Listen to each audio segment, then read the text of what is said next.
Estimados amigos, estamos en una nueva edición de su programa Plataforma Democrática para evaluar, discutir y dar opiniones sobre los aspectos más significativos de la coyuntura acaecidas en el lapso de una semana.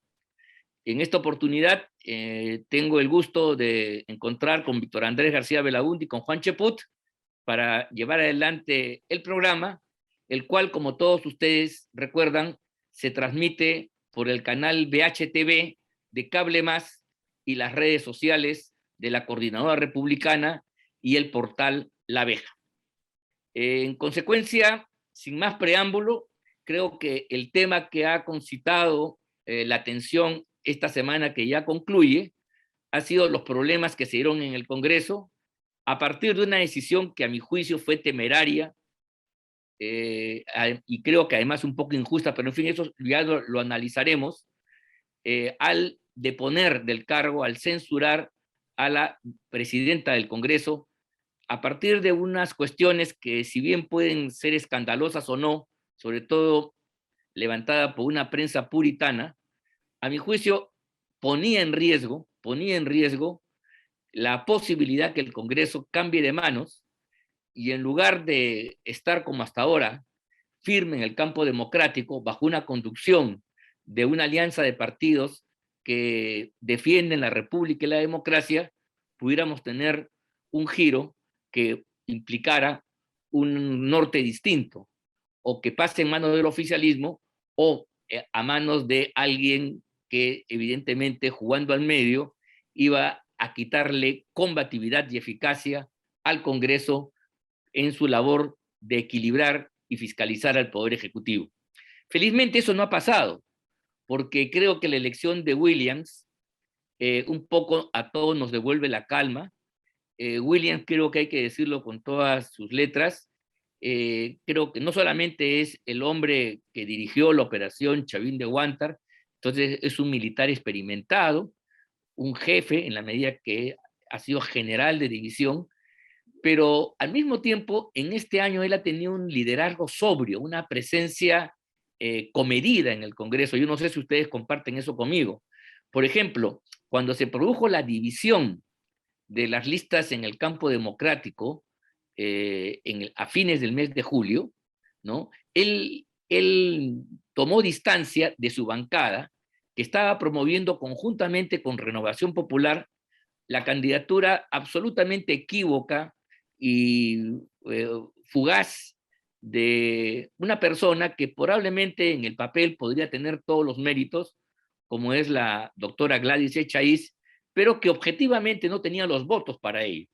Tuvo apenas 16 votos, otra vez se rifó, se arriesgó la conducción de la mesa directiva, pero el general Williams votó.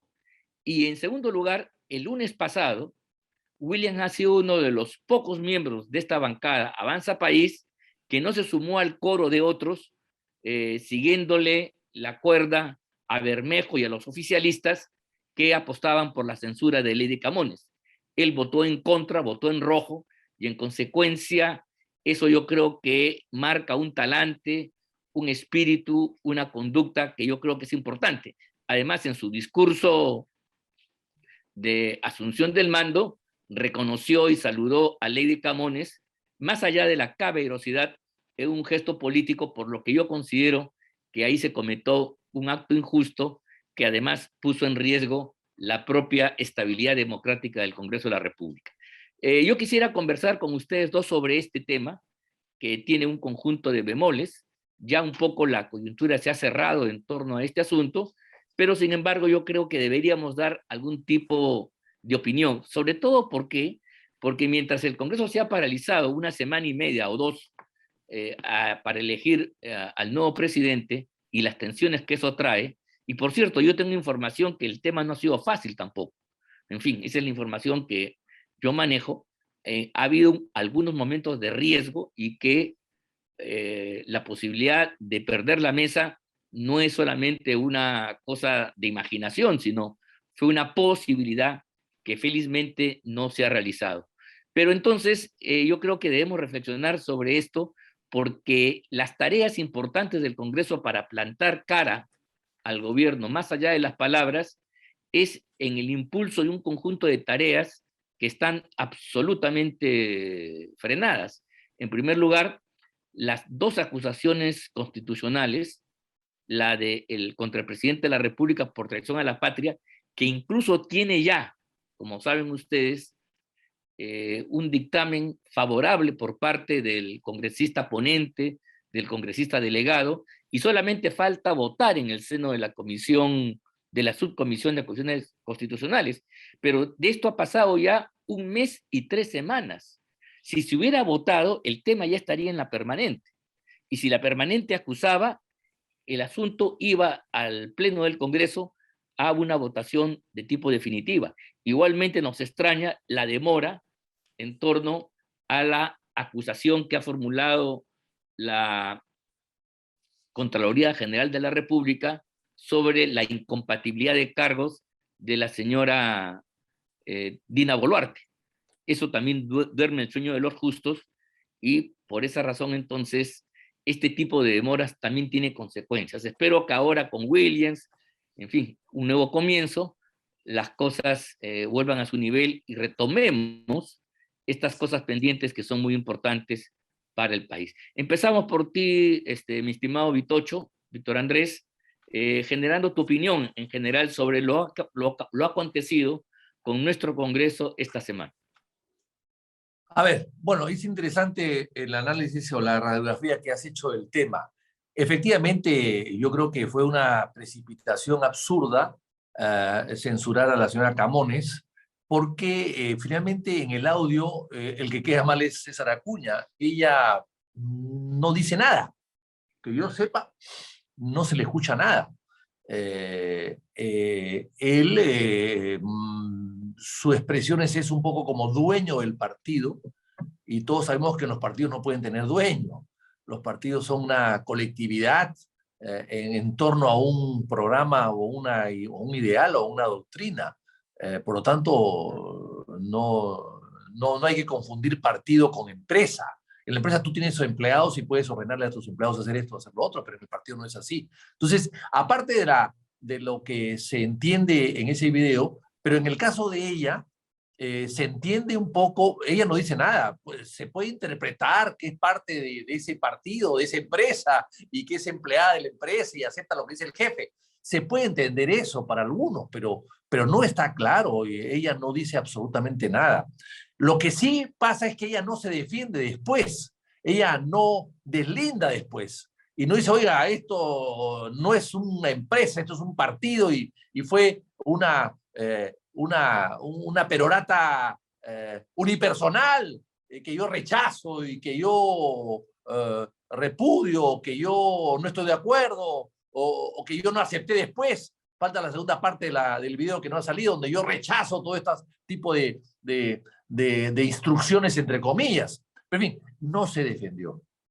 Y por eso es que yo creo que cayó. Ahora, injusto igualmente, porque por mucho más no han hecho nada el Congreso en cuanto a los ministros, en cuanto al presidente, en cuanto a una serie de autoridades. O sea, en cuanto a los niños, en cuanto a un violador, en eso no hay celeridad, no hay express. Solamente hay express para la Camones, ¿no? Entonces yo creo que ahí sí ella un poco falló. Ahora, lo cierto es que crea un mala precedente, que en 40 días tú puedes tirarte abajo, en 40 días y en 24 horas, tirarte abajo a un presidente del Congreso. Me parece que, si bien es cierto, no tienen estabilidad los presidentes del Congreso, sin embargo, me parece que fue un antecedente o un presidente que no es bueno para el país. Ahora bien, Villarán decía hace muchos años, casi 70, 80 años, que en el Perú no había ministros célebres, sino célebres personajes que habían sido ministros. Entonces eso se puede aplicar al Congreso. Aquí no ha habido presidente célebre del Congreso. Ha habido celebridades que han sido presidente del Congreso o personas destacadas que han sido presidente del Congreso.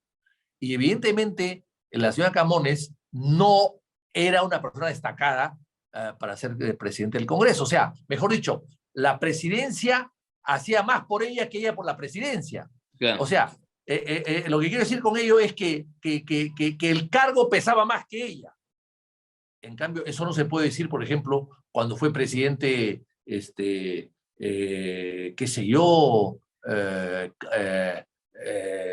Ulloa o Álvaro Landini o Oscar Treyes o el propio León de Vivero, el propio Luis Alberto Sánchez. O sea, eran presidentes que pensaban por sí mismos. En el caso de Lidia Camones es muy buena persona, es una señora muy destacada, pero políticamente no tiene un peso. A eso me refiero sin necesidad de hablar más de ella en absoluto. No es mi intención ni mi idea. Pero en el caso de William, sí. William tiene más peso que la Camones y pesa más. Entonces, allí está el cargo importante que tiene, más él como persona tiene mucho peso propio dentro de la Fuerza Armada muchísimo y fuera también. El respeto de la ciudadanía y dentro de la Fuerza Armada la admiración de sus colegas, ex colegas de armas. Entonces yo creo que aquí, salvando la distancia, evidentemente la presidencia ha recuperado cierto nivel, la presidenta del Congreso, y por lo tanto eso le va a permitir que el poder del Estado esté en mejores condiciones de negociar, de discutir, de fijar autoridad y personalidad con el Ejecutivo que está arrasando, porque el Ejecutivo además está hecho un poco para eso. O sea, la Constitución actual fujimorista le da al Ejecutivo más prestancia, más presencia, más poder que otras constituciones anteriores. Entonces, por eso es que están tan felices los gobiernos de no querer cambiar la Constitución, porque los favorece a ellos, los favorece a ellos. Y claro, en teoría quieren cambiarla, pero en el fondo no quieren hacerlo porque esta Constitución es presidencialista. Y Fujimori la hizo para quedarse en el poder 15 años y casi lo logra. Entonces, no es pues, no es para desecharla. Quieren desecharla teóricamente, pero en la práctica no les interesa desecharla porque les da a ellos más poder de los que le daba la Constitución del 79, por ejemplo, Sí, o la del 33, por ejemplo, ¿no? Y tú eres constitucionalista, Ángel, y lo sabes perfectamente bien, más que yo. Entonces, yo creo que las cosas van a volver a su nivel. La entrevista hoy día parece que ha sido importante. Es muy importante que los presidentes de los poderes se reúnan, no que coincidan ni que sean patas del alma, pero sí que se reúnan y que conversen. Es parte de la democracia, porque además tienen que cohabitar. Tienen que cohabitar, no se sabe por cuánto tiempo más, si por un día o por un año o por 2 años o 3 años, pero tienen que cohabitar, tienen que hablar. No recuerdo ahí que cuando Osterling era presidente del Congreso, gran presidente del Congreso, del Senado, gran personalidad, un hombre de gran formación jurídica y ética, se encontró en un aeropuerto con Fujimori y no le habló. Estuvieron juntos en una sala VIP de un aeropuerto y no se hablaron. Bueno, quiso hablar Osterling, pero Fujimori no le dio oportunidad de dirigirse a él. O sea, pero eso no se puede aceptar. claro. Eso no se puede aceptar. Entonces, porque no hay una guerra, finalmente. Son dos poderes de Estados que están contrapesándose, que están fiscalizando uno al otro, que están cumpliendo labores constitucionales, pero de ninguna manera pueden romper ese puente de diálogo que es fundamental para la democracia en cualquier momento. Inclusive en los peores momentos de la democracia, el diálogo siempre es algo que no debe descartarse nunca. Muy bien, efectivamente tienes razón en lo que has manifestado, pero yo quería simplemente precisar, antes de preguntarle y pedirle a Juan que dé su opinión al respecto, que incluso en el caso de la Camones, no solamente no habla, sino que estaba más allá de su capacidad al frente de la presidencia del Congreso de darle curso a lo que le pedía Acuña, porque no es una decisión que nace pues de la firma en un documento, tampoco de una orden que pueda dar. Todos sabemos que un proyecto de ley se discute por distintas instancias y finalmente es una responsabilidad de quién, de los 130 congresistas que en el pleno votan a favor o en contra. Entonces, pedirle responsabilizar a Camones de un pedido que yo creo que no tenía posibilidad de llevarse a cabo me parece realmente un abuso, un error, que felizmente, digamos, no estamos lamentando las consecuencias, pero eso no debe significar, por lo menos en quienes tenemos una posición clara al respecto, de señalar estas cosas para que quienes jugaron de modo irresponsable puedan decir, nos sentimos felices, tuvimos razón. No, no tuvieron razón. Felizmente que la presencia de Williams al frente es una garantía que nos da alivio a todos, pero eso no significa que esté bien que se rife ni se juegue con las posibilidades de que el Congreso permanezca en el campo democrático. Juan, tu opinión al respecto. Bueno, buenos días, queridos amigos, ¿cómo están? Yo no comparto la posición mayoritaria, ¿no? De que las cosas han mejorado con el señor Williams. Lo de hoy para mí ha sido un gesto en el cual el Congreso se olvida que estamos frente a un presidente con 7 acusaciones en la fiscalía, con una banda de sujetos que se han fugado, con un ministro censurado, con 2 denuncias constitucionales por traición a la patria, y se presenta con 6 ministros al Congreso para ponerse de acuerdo sobre una agenda común. La agenda no la pone el presidente de la República, él manda proyectos prioritarios. Si el señor Williams empieza su gestión creyendo que tiene que manejar las cosas como si esto fuera un té de tías, está muy mal. Y acuérdense de mis palabras, las cosas se van a deteriorar cada día más, por una sencilla razón. La gran experiencia que puede tener el señor Williams en el campo castrense, no la tiene en el campo político, pues se lo están comiendo con zapatos y todo, desde el primer día. Un gobierno agonizante ya adquirió el respiro sobre la base del gesto político. Se cruzaron cartas, se conversaron, bastaba con que conversara el presidente con Williams a solas, sin necesidad de todo todo este espectáculo para dar a entender de que hemos empezado una nueva era de entendimiento. Ahora yo creo que en los próximos días veremos a un Castillo con 33%. En un par de días el señor Aníbal Torres empezará a insultar nuevamente al Congreso y el señor Williams no va a saber qué hacer. Se los aseguro. Como no sabe qué hacer el señor Montoya, como no sabe qué hacer el señor Quiabra y muchos de los que están allí. El problema sigue siendo el Congreso. En estos momentos, los partidos que no quieren adelanto de elecciones, los partidos que han señalado públicamente que esa es una barbaridad, y me refiero a Avanza País y a Renovación Popular, pues están en la mesa directiva y han colocado al presidente. Por lo tanto, olvídense del proceso de adelanto de elecciones. Y lo que estamos viendo acá, si gente como nosotros está creyendo que las cosas han mejorado, imagínate lo que pensará el pueblo en estos momentos, ¿no? Ese es el gran problema del país. Y por otro lado, a mí me apena, ¿no? Hace 200 años, casi exactamente 200 años, don José de San Martín, en su proclama de despedida del país, cuando ya se había elegido el primer Congreso Constituyente, dice, me voy porque un militar no puede ser el jefe de un poder del Estado.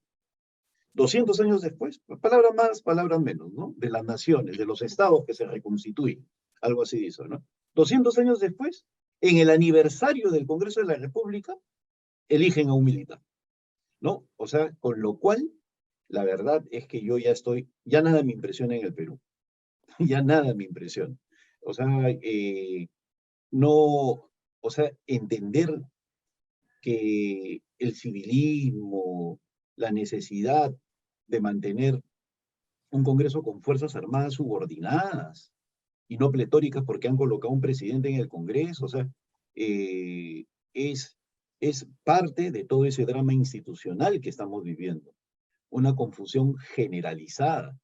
Y, y por otro lado,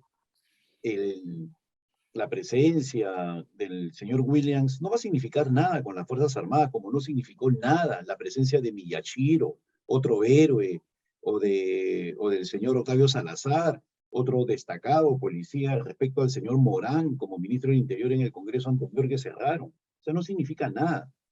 Y no olvidemos que el señor Williams fue el que dijo al frente de la Comisión de Defensa, él señaló que no había delito, que no se había encontrado nada en el tema de los cupos.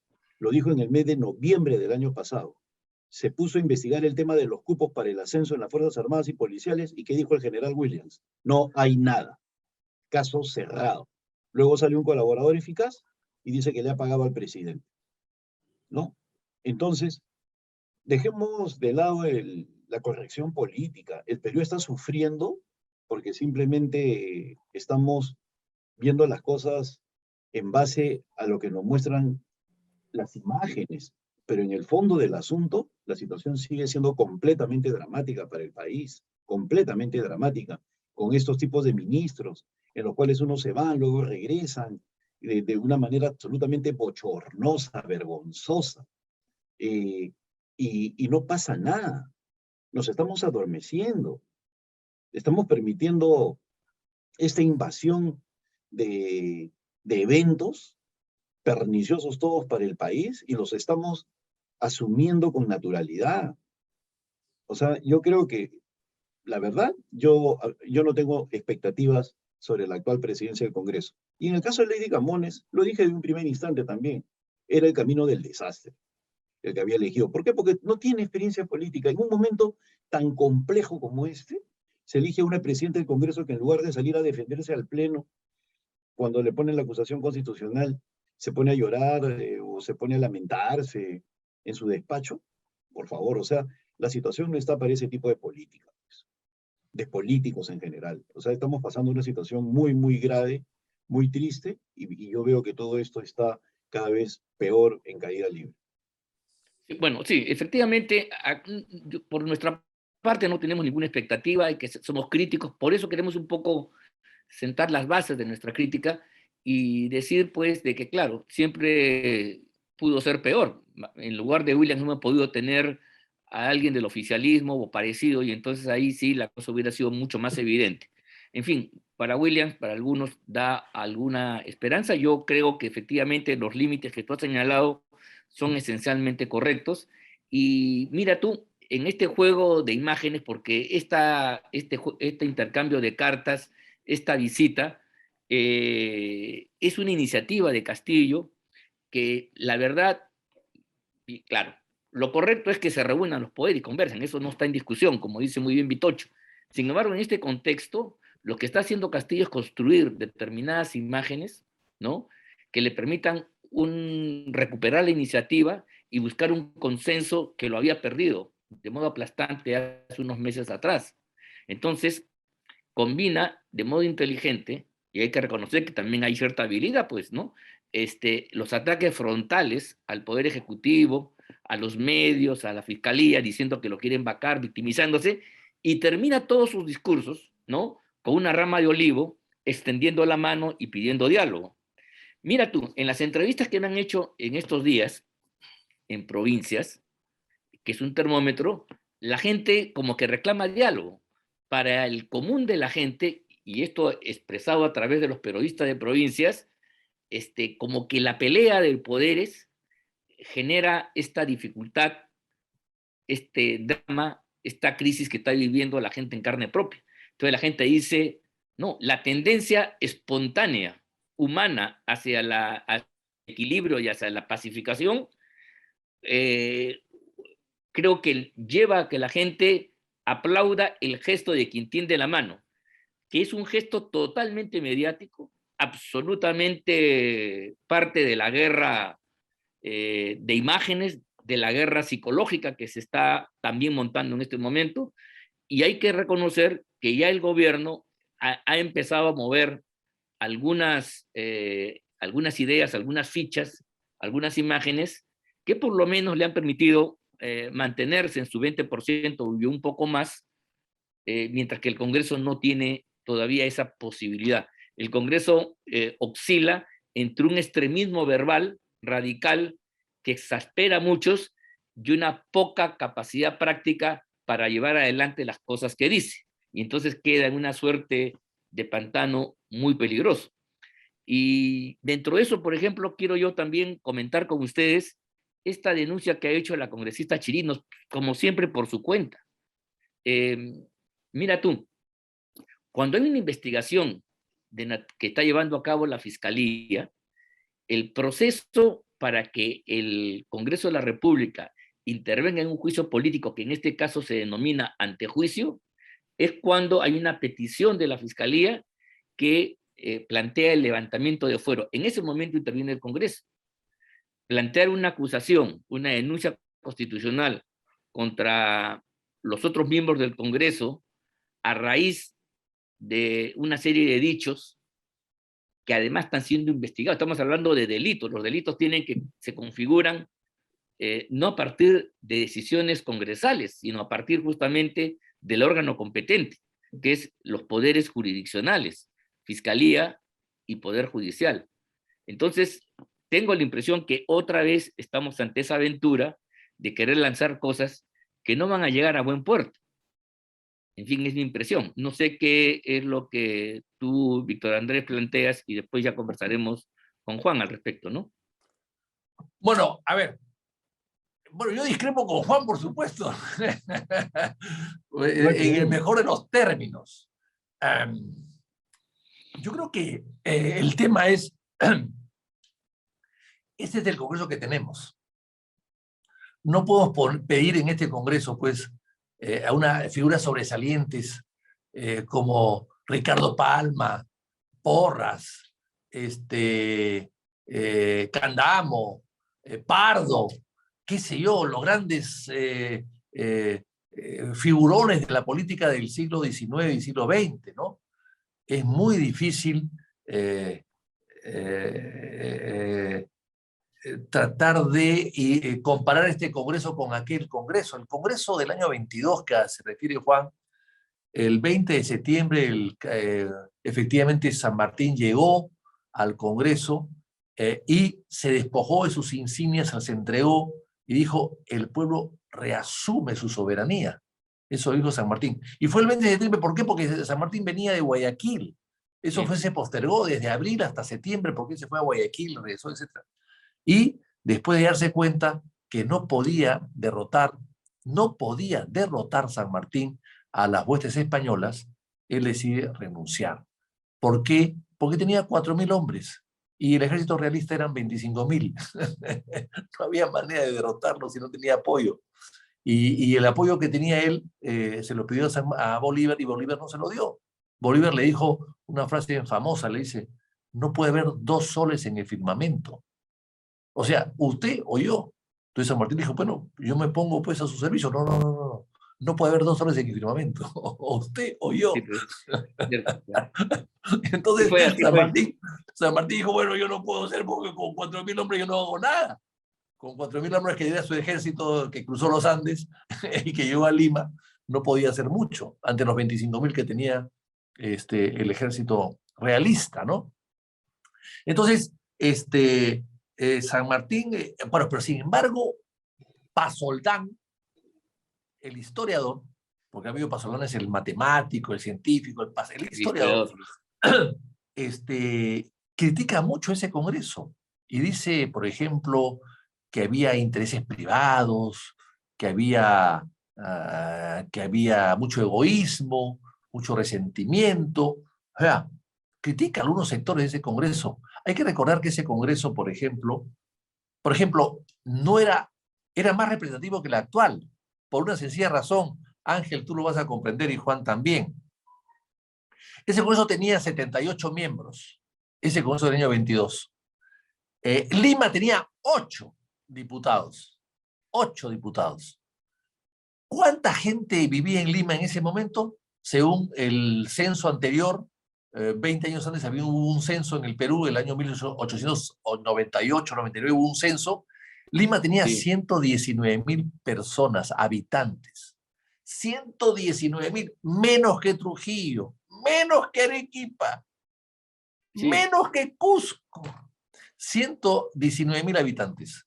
8 diputados tenía Lima. Si tú divides 119.000 entre 8, salen 15.000 habitantes por curul parlamentaria. Por curul parlamentaria. Pero si tú divides hoy día los 10 millones de habitantes de Lima entre los 34 representantes de Lima, estamos hablando de 295.000 habitantes por curul. ¿Qué Congreso era más representativo? ¿Ese o este? Así de simple. Entonces, lo que yo quiero decir con esto es que tenemos que adaptarlos a lo que tenemos. Lamentablemente, ¿no? Yo entiendo que yo entiendo que no es lo ideal un militar presidente del Congreso que no tiene experiencia política, porque hay militares que sí lo tuvieron en su momento. Castilla era un militar, pues, pero un hombre, un sabueso de la política, ¿no? Y otros también. Claro. Pero en el caso de Williams, sí, evidentemente, ese es el riesgo, pero es mucho. ¿A quién más hubiésemos puesto si no fuese a Williams? Yo creo que Williams estaba reservado para el 2023 y ante la renuncia o la vacancia de la Camones tuvieron que darle paso. Él estaba, por lo menos su bancada, el pacto que se había hecho originalmente, la bancada venía el 23, no venía el 22.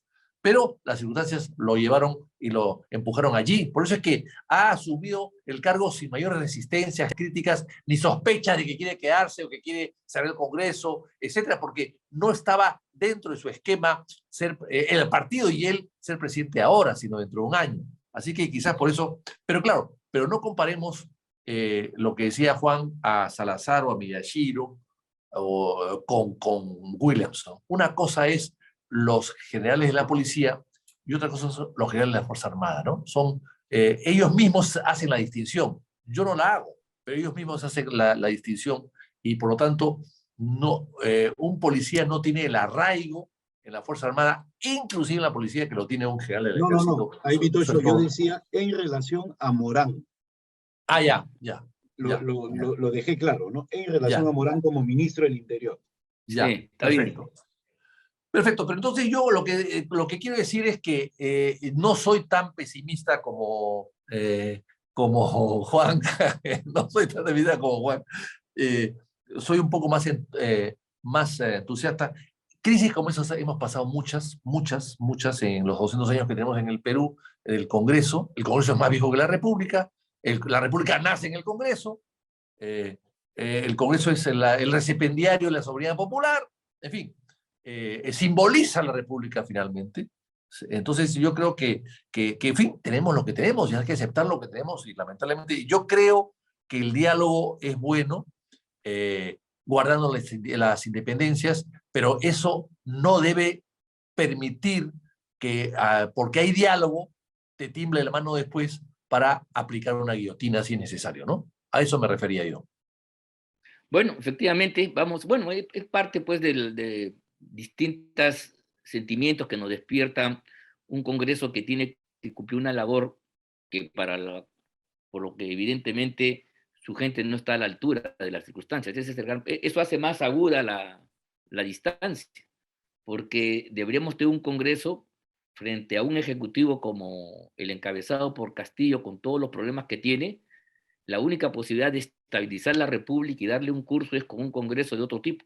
No lo tenemos. En fin, se ha esforzado también. Tampoco no quiero ser maximalista ni caer en la exageración, pero es obvio pues que el Congreso no es exactamente el idóneo para poder competir con la debacle que está llevando el gobierno propiamente de Castillo, ¿no? Ángel, un paréntesis. Y una pregunta al aire, ¿no? A ver quién la puede contestar. Si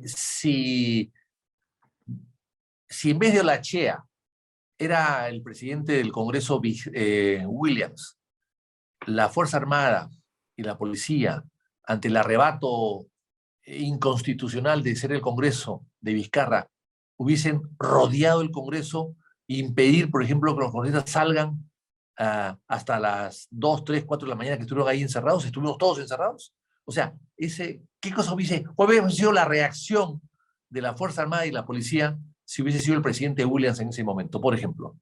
A ver, bueno, lo cual me lleva ya a trasladarle la pregunta y la reflexión final a Juan Cheput. Adelante. Yo creo que no hubieran hecho eso si el presidente del Congreso era Víctor Andrés García Belaúnde. No, lo seguro. Y te lo dije, Vitocho. O inclusive Jorge, porque tienen prestigio, trayectoria política. Yo no le doy, por si acaso, en ese sentido, me parece una excelente persona el general Williams, pero hablo de las Fuerzas Armadas como tal, ¿no? En principio, las Fuerzas Armadas no tienen que tomar decisiones en función de quién está en la presidencia del Congreso.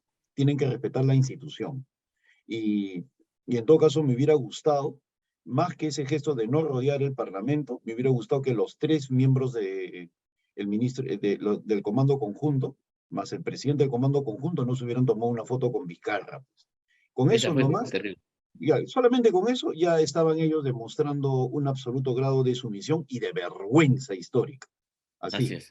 ¿no? O sea, ellos no han tenido nunca que hacer esa aparatosidad solamente para quedar bien con un lagarto. Y encima, ¿para qué lo hicieron? Mira, ese es el problema, pues, de los gestos. Te tomas foto y después te arrepientes. ¿Quién de esos señores, los 4 miembros, o sea, los 3 miembros del Comando Conjunto de las Fuerzas Armadas, más el presidente del Comando Conjunto, más el ministro del Interior y el director de la Policía Nacional? ¿Quién de esos señores, ahora yo lanzo otra pregunta, tiene en su casa esa foto sentados con el lagarto Vizcarra ahí mostrándola orgullosamente? Ninguno, Nadie, pues, porque se avergüenzan, ninguno. ni siquiera la ponen en el En su sótano, ¿no? Facebook. En su En Facebook. Facebook, nada, ya la habrán sacado de La han Facebook. borrado, lo han borrado. Están avergonzados, pues, de estar como un lagarto, con un ampón, ¿no? Entonces, ese es el tema, pues. Hoy día puede verse bonito, pero hay que ver la consecuencia de sus actos. Mira, Luis Alberto Sánchez, en ese libro Vigente, claro que él toma la frase de eso viene desde Aristóteles, ¿no? O sea, él dice, uno tiene que ser capaz de ver la consecuencia de sus actos. Es decir, el gesto de hoy te trae implicancias mañana. Y él lo pone en Perú, retrato de un país adolescente, ¿no? Así es. Entonces, ¿qué pasa? Y él define la adolescencia como ese periodo en el cual tú haces nada más las cosas y no te das cuenta de las consecuencias de tus actos, inmadurez, ¿no? Entonces, acá el señor tiene pendiente 2 denuncias constitucionales en estos momentos, una de las cuales es por traición a la patria. Mi forma de evaluar al presidente del Congreso, Williams, va a ser, vamos a ver si convoca a la permanente para que escuche el informe de Wilson Soto, en el cual dice que el presidente está acusado, o sea, es culpable del delito de traición a la patria. A ver, convoque pues a la permanente de una vez. Ese informe está desde el 8 de agosto, que Casi inclusive 2 meses. Dos casi 2 meses meses, casi. que fue el día en que Mari Carmen Alba, cuando le sube la presión a Wilson Soto, porque lo atacaron los miembros de Perú Libre, y ella va a auxiliarlo, porque el hombre se había desvanecido, estaba con Chucaque, ¿no? Es el jaloneo con Isabel Cortés, ¿no? El mismo día, ¿por qué lo avasallan a Wilson Soto? Porque presentó el informe acusatorio. Bueno, desde allí no se ha vuelto a agendar. Vamos a ver si lo agenda. Vamos a ver si exige a la Subcomisión de Acusaciones Constitucionales que saque adelante el tema de Dina Boluarte, ¿no? Vamos a ver si se forma la comisión, la primera comisión. Como dije, ¿no? Él ya tuvo la oportunidad de demostrar el tema de los abusos. Y sin embargo dijo que no había nada al frente de la Comisión de Defensa. Entonces, ¿qué es lo que estamos esperando en estos momentos de él? O sea, tan mal estamos que le ponemos la valla tan baja. Tenemos que resignarnos a estar con Pedro Castillo 4 años más, sabiendo el nivel de deterioro que hay, cómo estamos colapsando en materia laboral, las leyes laborales que se están dando, que están quitando competitividad a las empresas, y este Congreso no dice ni pío ni una palabra de eso. Bueno, yo, la verdad, no es que sea pesimista, no lo soy, tengo que darle gracias a la vida por muchas cosas, soy realista más bien. Y por eso es que yo no tengo mayores expectativas, en realidad del Congreso, ¿no? Independientemente de... Mira, y antes que se supiera el nombre del nuevo presidente del Congreso, yo decía, es indistinto quién gane, porque el Congreso sigue maleado, sigue con 50 personas que dependen de Palacio de Gobierno. Entonces, con un Congreso con esas características, la verdad es que no hay mucho que esperar. Bueno, ha sido un interesante intercambio de ideas. Hemos sido duros en general con la conducta del órgano que debería representar a la ciudadanía en un momento de crisis frente a un gobierno que está haciendo de las suyas y que ya no vale calificarlo más, ¿no? De ahí nace nuestra desazón, que la compartimos en distinto grado y las expectativas que se puedan generar en torno a ello. Veremos pues qué pasa, efectivamente, pero yo estoy convencido que mientras que el Congreso no termina de armar una estrategia y no pone el acelerador en aquellas cosas que tiene que hacer, que ya las hemos dicho acá, el gobierno está haciendo sus cosas también.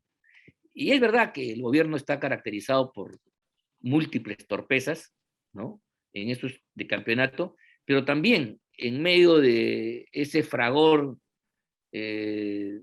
terrible, empiezan a salir algunas tácticas, algunas visiones, algunas conductas que le podrían hacer remontar algo de popularidad.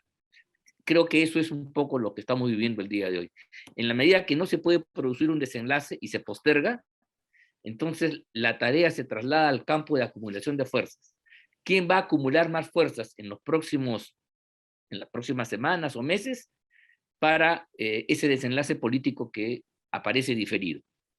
O el Congreso de la República y la oposición con los problemas que tiene, o un gobierno que con todos los problemas, y eso está, ahí no hay que ser no hay que entrar mucho al detalle porque está a la vista, pero empieza a tener un discurso por lo menos sistemático que es reproducido por todos los medios de comunicación, ¿no? Y que sistemáticamente tiene temas como la victimización, que el Congreso quiere el golpe, que esta es una campaña contra un personaje humilde, y que después termina la diatriba y viene el momento de la conciliación tendiendo la mano.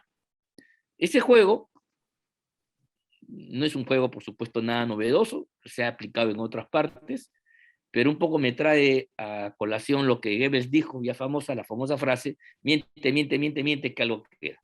Entonces, mucho cuidado. Hay que ver al gobierno con cuidado, como corresponde, para plantarse caro, y el Congreso creo que en estos devaríos, en estas cuestiones que efectivamente no terminan de articular una posición, bueno, pues genera ese rechazo que está expresado también de alguna manera en las encuestas. Bueno, hemos llegado al final de nuestro programa. Les agradezco a ustedes dos por sus valiosos comentarios y nos despedimos de ustedes, amigos que nos han seguido y nos siguen semana a semana en este su programa, Plataforma Democrática. En consecuencia, agradeciéndole su deferencia, nos despedimos. Hasta la próxima. Muchas gracias y buenas tardes. Buenas tardes.